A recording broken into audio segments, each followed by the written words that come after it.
wabwira umwana ati agarara hariya utwibwire reka da. He or she can't introduce himself or herself. Why? Nukubera iki? Byatewe n'iki? But also I wonder why some little children in nursery, they can speak English fluently. Ibi guhora ukosora umuntu ako kanya agikora iryo kosa biramubangamira mu myigire ye, bikanamutesha intege zo niyo mpamvu usanga batinya kuvuga, nimvuga baranseka, nimvuga biragira gute. Prioritize. Hello dear friend, so welcome to today's lesson.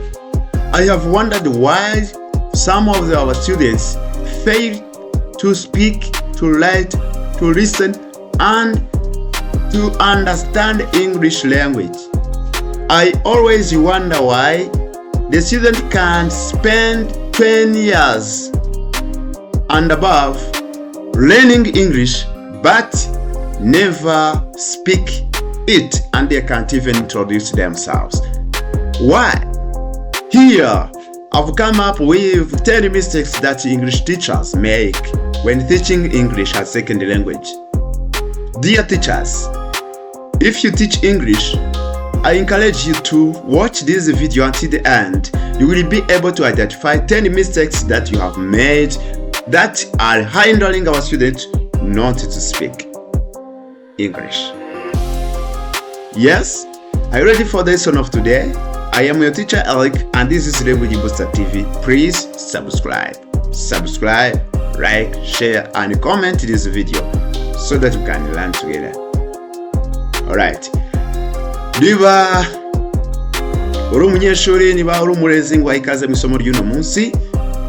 Maze igihe nibaza impamvu twigisha icyongereza imyaka ikaba nakaka, umwana akiga P1, akiga P2, akagera P3, akazagera muri secondary yiga icyongereza ariko atabasha kugikoresha. Wabwira umwana ati agarara hariya utwibwire reka da. He or she can't introduce himself or herself. Why? Nukubera iki? Byatewe n'iki? But also I wonder why some little children in nursery, they can speak English fluently. Bashobora kuvuga icyongereza abana bo muri nursery, hasi hari amashuri amwe n'amwe y'abana muri nursery bashobora kuvuga icyongereza bakiri bato cyane. I wonder why. Muranibaza impamvu. But I have come up with the solution. Naje kugera ku gisubizo nicyo nkusaniye. Here are 10 mistakes that English teacher make when teaching English. Nkuzaniye amakosa 10 abarimu bakora igihe bari kwigisha icyongereza. Ayo makosa niyatuma umusaruro utaboneka. Alright. Dear teachers, bari mu bagenzi banje, are you ready to learn these mistakes and to solve them? Niteguye kwiga aya makosa ndetse no kuyakosora none. Even me, I am an English teacher. Nanjye ubwanjye ndi mwarimu w'icyongereza. I have seen that some mistakes I made. There are some mistakes that I have made. Hari amakosa nakoze, but since now I've learned and I'm going to change them. Aya makosa narayakoze kandi ngiye kuyakosora since now heli akakanya. Alright. Since now I'm going to correct them. Great. So are you ready for the lesson? If you are ready, tell me in the comment. Subscribe if you have not done it, like it, share it, and comment this video. About this video, you can suggest the lesson you want to learn later. Alright. Let us see the mistakes. Do you teach English? Did you know the reason why your students cannot even introduce themselves despite many years they have learned English? Wigisha icyongereza wibaza impamvu abanyeshuri bawe badashobora no kwivuga nyamara bamaze imyaka nakaka biga icyongereza. Here are 10 mistakes that we have made. Hano hari amakosa 10 wakoze. Solve them since now. Tangira ohere none yakosora. So the mistake number one is focusing too much on grammar rule only. So I used to listen some teachers saying, The English is grammar. Without grammar, there is no English. We always pay attention to the grammar and part of the speech, noun, adjectives, verbs, structure like that. Inshuro nyinshi twibanda ku mategeko y'ururimi gusa. It doesn't mean that grammar doesn't matter anything. Ntabwo bivuze ko grammar nta kivuze. Rather, don't pay too much attention on grammar only. Overemphasizing grammar can make listen dull and discouraging communication. The students are discouraged. Hey, complete using 222. Yeah. Sivyo tubamo se nibyo duhora twigisha. Go complete using variable. Complete go. Yeah. Those are important, but try to use them. Try to teach English in its context. Try to integrate those language grammar. After, give the students the time to communicate in a certain context, then integrate the language structure or grammar that is related to the context you have learned, you have taught. Gerageza wigisha abana kuvuga ururimi aho rukoreshwa. For example, we are going to talk about sport. Niba tugiye kuvuga kuri sport, let the student try to apply. Gerageza abana ubareke bavuge uko babizi, then you integrate the language structure after. Nyumuza uzingizamo ya grammar byategera amategeko ushaka kubigisha ariko ushingiye ku byo bikoreye. Balance grammar with speaking, listening, reading and writing. Gerageza uhuze ibyo byombi. Grammar uyijyanishe no kuvuga, kumva, gusoma ndetse no kwandika. Yes. The second mistake is this: neglecting pronunciation practice. Gusuzugura amasomo ndetse n'imikoro cyangwa se ibikorwa bitoza abana gusoma neza amagambo. Most of the cases, I know that the teachers always Skype this lesson. Inshuro nyinshi isomo turarisimbuka. Ntabwo tujye tubwira abana ngo this word is spelled like this one, iri jambo ryandikwa gutya, and it is pronounced like this one. Inshuro nyinshi tubyitaho kwereka abantu ko ijambo ryandikwa neza nuko risomwa according to dictionary, official dictionary. Kugira ngo tumenye uko ijambo risomwa tugomba kureba muri dictionary inkoranyamagambo yabugenewe bitwereka ko uko amagambo asomwa. Igisha abana uko amagambo asomwa kandi ubigisha no kuyandika neza. Spelling and pronunciation. Ignoring pronunciation can lead to misunderstanding.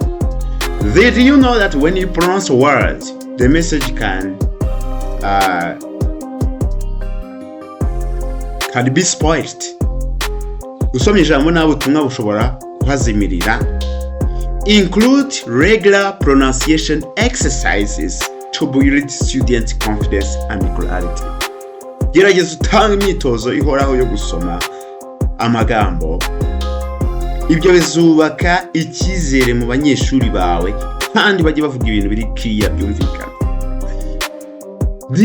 Dear teachers, do you pay attention on pronunciation practice? Ese wowe ujye ubyitaho? Please, niba utabyitagaho, start now. Tangira ubyiteho. So the second mistake is using complex language with beginner. There are teachers who choose the complex and difficult language patterns. They use complex and difficult sentences difficult and unusual words for the advanced learners to the beginners. Abarimu benshi bakoresha amagambo akomeye including idioms, arimo inshoberamahanga, including phrasal verbs, arimo zero verbs ziba zisumije to the beginners. Ibyo biraba challenginga. Try to use simple English for beginners. Try to use vocabularies and sentence structures that are related to students' level of learning. Using vocabulary and sentence structure beyond students' level causes confusion. Iyo ukoresheje cyacyongereza gikakaye biteza abantu urujijo bikanabaca n'intege. Always adapt language learners' proficiency. Use language that are related to the learners' proficiency. Gerageza wigisha icyongereza kandi ukoresheje imvugo n'amagambo yoroheje ukurikije ikigero cy'abana bawe. That is the mistake number 3. The mistake number 4, it is not encouraging student interaction. We always go on the chalkboard or whiteboard, talk and write on a board without letting students to practice speaking.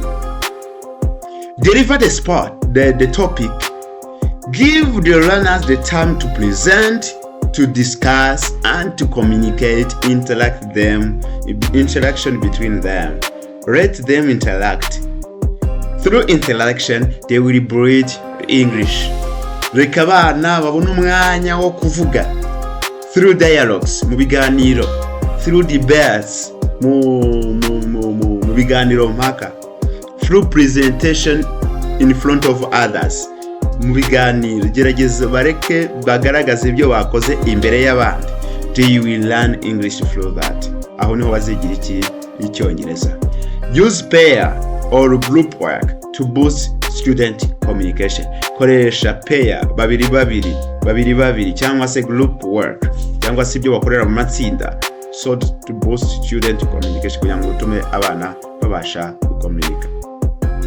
Yes. The mistake number 5. Correcting every mistake immediately. It is every teacher.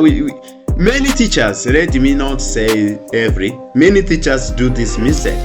When the learner make a mistake, especially grammatically, you say no. You would rather say this.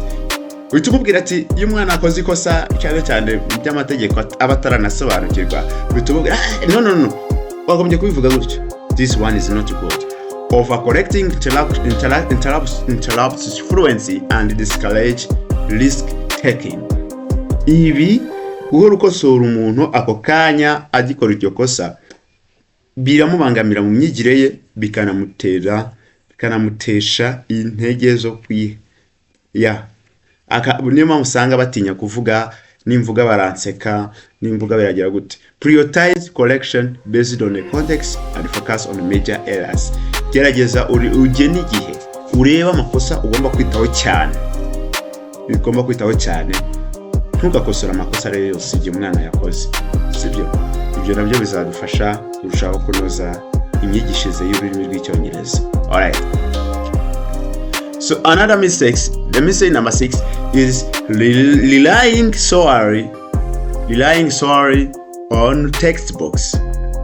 I know that many of us take the book that is prepared by education organization, any education institution.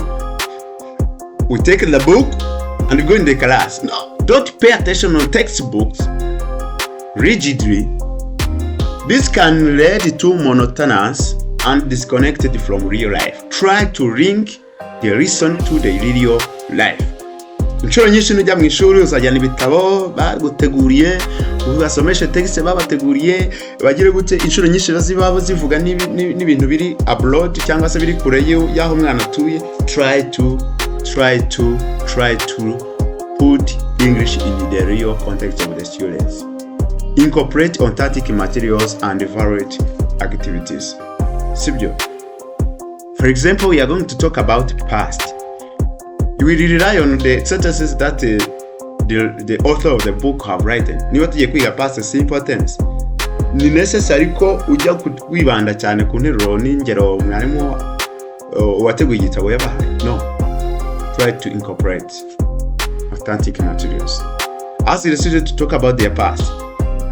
Even the notes. Let the student write the notes from their own sentences they have delivered. Na note jureka abana bandike ibyo bitangiye. Ingero bitangiye zabavuyemo zivuga ubuzima bwabo bwa buri munsi.